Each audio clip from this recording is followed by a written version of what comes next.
বোকা। আমি এতগুলো বছর ধরে ভেবে এসছি আমার স্বামী দেবতুল্য, আমার স্বামী কোনোদিন কোনো অন্যায় করতে পারে না, কখনো কোনো অন্যায় করতে পারে না। আমি বোকা,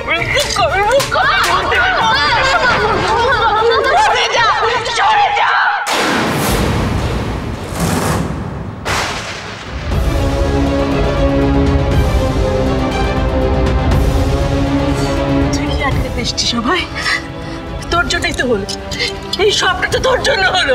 তুই তুই তুই কেন করলি শুভ এটা বল শুভ? আমি তো বোকাই ভালো ছিলাম বল। অন্তত আমার একটা মিথ্যে সাজানো এই যে সংসারটা তো ছিল বল, তোর জন্য সেটা চলে গেল শুভ, তোর জন্যে। জেনে রাখ, শুধুমাত্র তোর জন্যে, তোর জন্যে। দাঁড়াও সেবন্তী, এখনো সব কথা শেষ হয়ে যায়নি। পুলক যখন সবটা বলল তখন আমার তরফেও কিছু কথা আছে।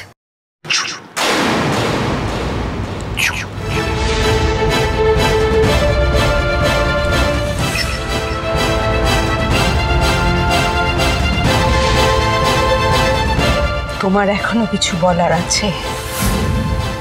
সবার সামনে আমার এই গোটা পরিবারটাকে শেষ করে দেওয়ার পরও তোমার এখনো কিছু বলার আছে?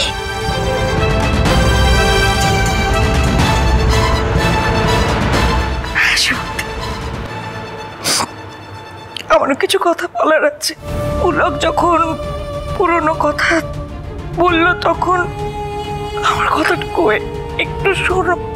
আমি জানতাম পুলক বিবাহিত, সব জেনে শুনে আমি পুলকের সাথে মন্দিরে গিয়ে বিয়ে করেছিলাম।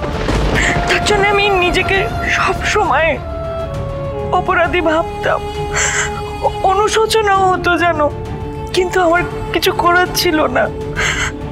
বাবা মারা যাওয়ার পর আমি এমন ভাবে ভেঙে পড়ি, তখন আমার একমাত্র ভরসা আমার বন্ধু পুলক।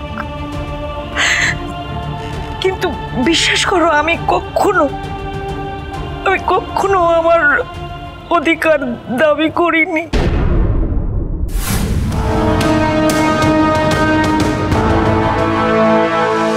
বরং যখন আমি যমজ সন্তান জন্ম দিই তখন আমি পুলককে বলি যে সেবন্তী কষ্ট পাচ্ছে সন্তান হয়নি বলে।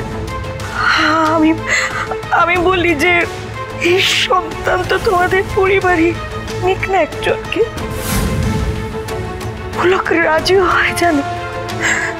হ্যাঁ, তার বিনিময়ে পুলক আমাকে কত টাকা দিয়েছিল। তারপরে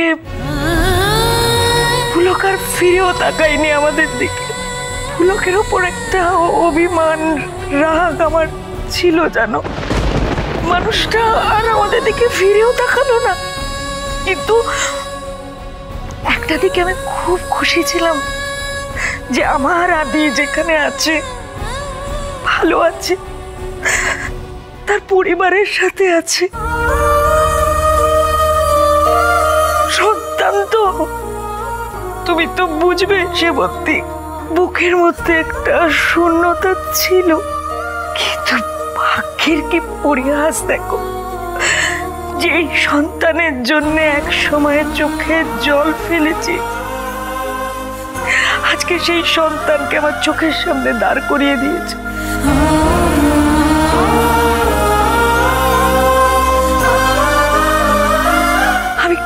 আমি কিচ্ছু নিতে আসিনি সেবন্তী, আমি শুধু লোভ, এতদিন পরে সন্তানকে কাছে পাওয়ার লোভ, আর যেই সংসারটা আমার হতে পারত সেটা কেমন সেটা কাছ থেকে দেখার লোভে কয়েকটা দিন এ বাড়িতে এসেছি।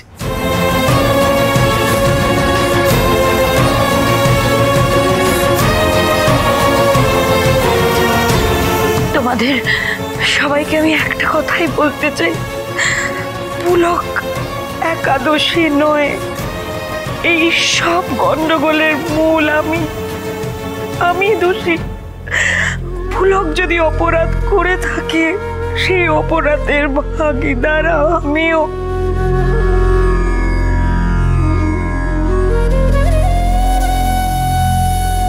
আমি এই পরিবারের সবার কাছ থেকে ক্ষমা চেয়ে নিচ্ছি। আপনারা আমাকে যা শাস্তি দেওয়া দিতে পারেন, ক্ষমা চাওয়া ছাড়া আমার কাছে আর কিছু নেই।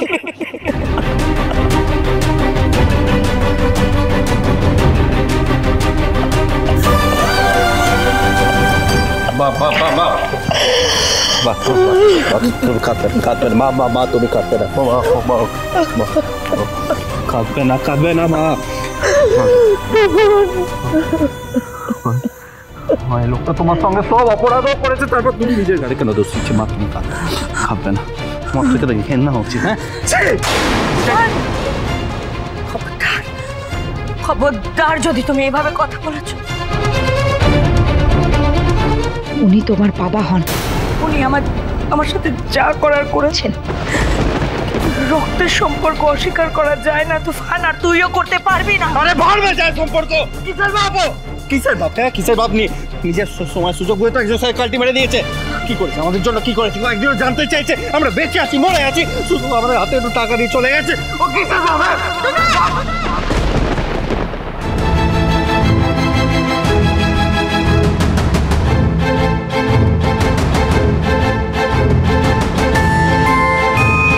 আমরা দাদামণিকে এতটা রেসপেক্ট করতাম, পুরোবি লজ্জায় মাটিতে মিশে যেতে ইচ্ছে করছে।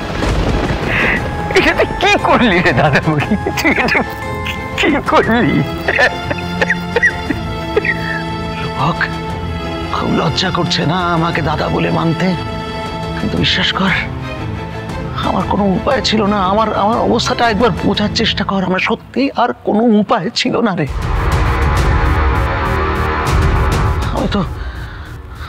আমি তো সবাইকে বললাম যে আমার ভুল হয়েছিল আমার।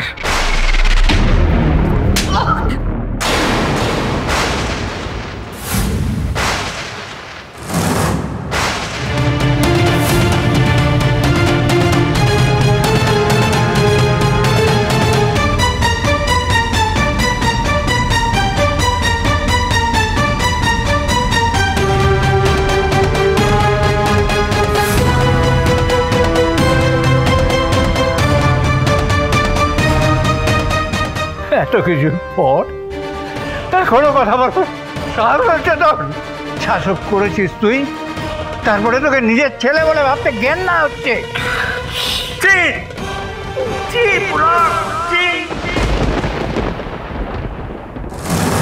কি হয়ে গেল? মোহনাকে ফাঁসাতে গিয়ে নিজেরাই যে আজ বাজেভাবে ফেসে গেলাম। আমার বাড়ি, আমার পরিবার আর চোখের সামনে এইভাবে শেষ হয়ে যাবে। দিদি ভাই, তার মানে এতদিন তোমরা আমাদের মিথ্যে কথা বলতে? ছি ছি ছি ছি ছি ছি, এতদিন ধরে যাকে পরিবারের বড় ছেলে হিসেবে ভাবলাম সে কি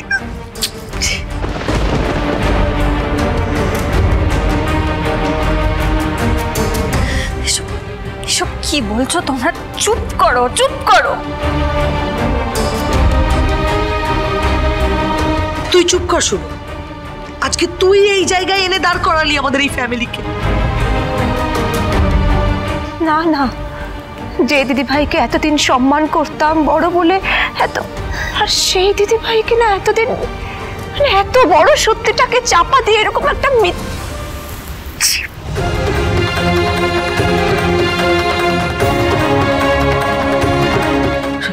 চুপ কর তোরা, প্লিজ প্লিজ প্লিজ সবাই চুপ কর। আমি আর কিছু শুনতে পাচ্ছি না, প্লিজ চুপ কর। বিশ্বাস করি না, এতক্ষণ ধরে যা এখানে শুনেছি সব মিথ্যে। আমি এসব কিছু বিশ্বাস করি না।